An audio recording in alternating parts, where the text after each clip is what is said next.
Hi and welcome back to Rebellious Menstruation. This is a hygiene video on should I sterilise my menstrual cup between every use. While every cup comes with its own cleaning instructions, nearly all, except the keeper cup, will recommend that you sterilise by boiling in a saucepan for at least 5 minutes.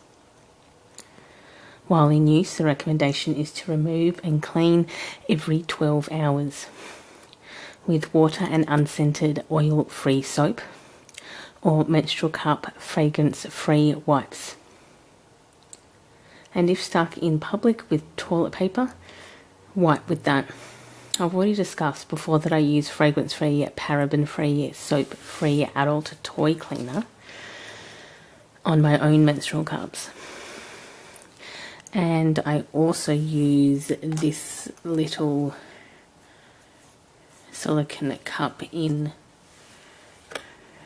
squirt bottle while out in public, as I think it is hygienically irresponsible to use toilet paper to wipe off your menstrual cup due to paper debris being left behind, and then this causing issues internally if there are any abrasions. I moved away from tampons for a reason.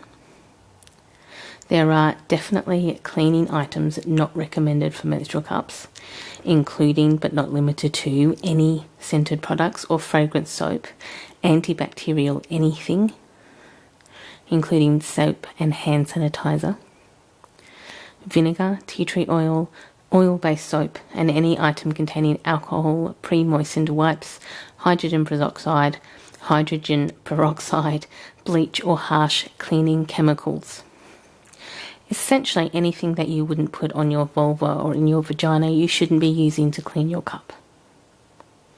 Not only will these types of cleaners compromise or degrade the silicone in the cups, they are definitely not designed to be used internally.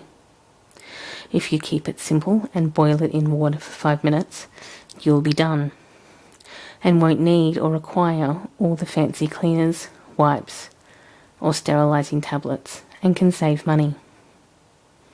However, as previously stated in the TSS Q&A, any insertable object into your vaginal canal has the potential to cause TSS, including menstrual cups.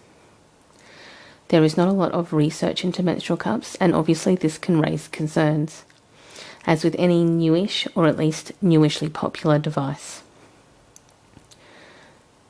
Research tends to catch up last.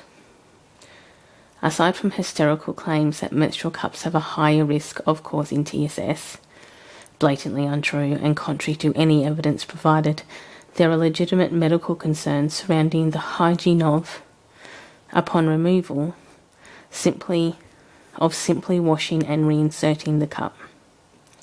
While hygiene should also always be taken seriously, contrary advice sometimes becomes overwhelming at a time when you just want to deal with your period. However, simply wiping off with toilet paper infested with airborne matter, especially in public bathrooms, is an unhygienic risk. There was a recent French study, while creating clickbaity and alarming headlines, what the recent French study indicated is that we really need to reassess the advice that's given regarding menstrual cups. If we scale back the ridiculously unnecessary fear-mongering, what we are left with is that under certain laboratory conditions, the bacteria causing TSS remained on or attached to the menstrual cup. What this, in reality, would indicate is that a simple rinse and reinsert is not really enough, and toilet paper as a wipe replacement should definitely be a no-no. What this study denotes when we remove the hyperbole is that us menstrual cup users need to be more rigorously cleaning our cups at more frequent intervals.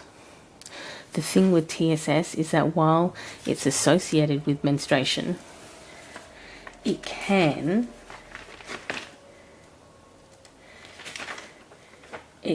be caused by other products like vibrators.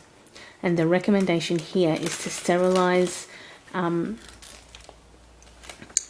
not use until you are sure you have healed from any internal abrasions. It is important not to neglect menstrual cup hygiene simply because there are only 2 cases of menstrual cup TSS and both are associated with operator error.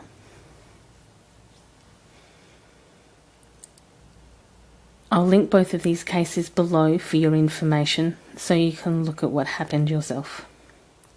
The current recommendations for menstrual cups should include the sterilisation of your cup upon emptying and before reinsertion.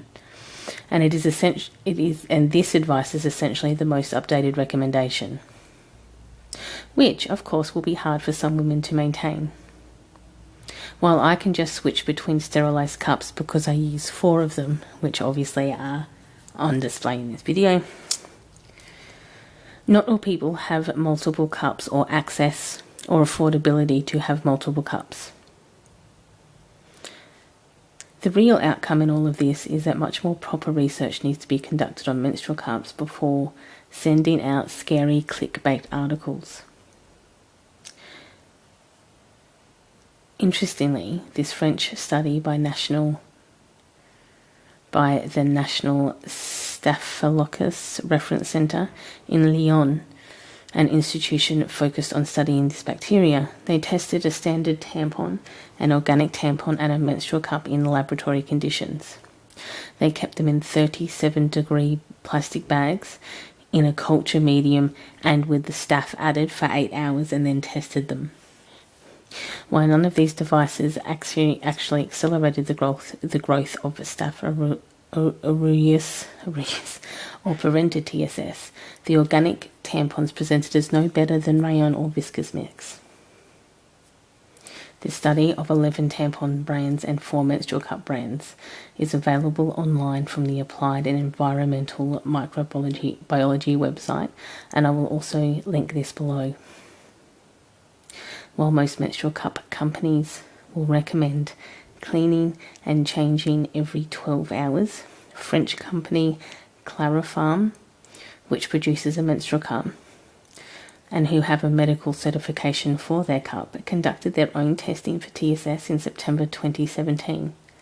Similarly to the previous test mentioned, they added the TSS to cultural mediums and put it into the most favourable conditions for the development of TSS, and intentionally used a high concentration of Staph aureus to represent an already contaminated or poorly clean cup. They then tested these bottles and cups every hour for 12 hours. While they maintained the temperature at 37 degrees.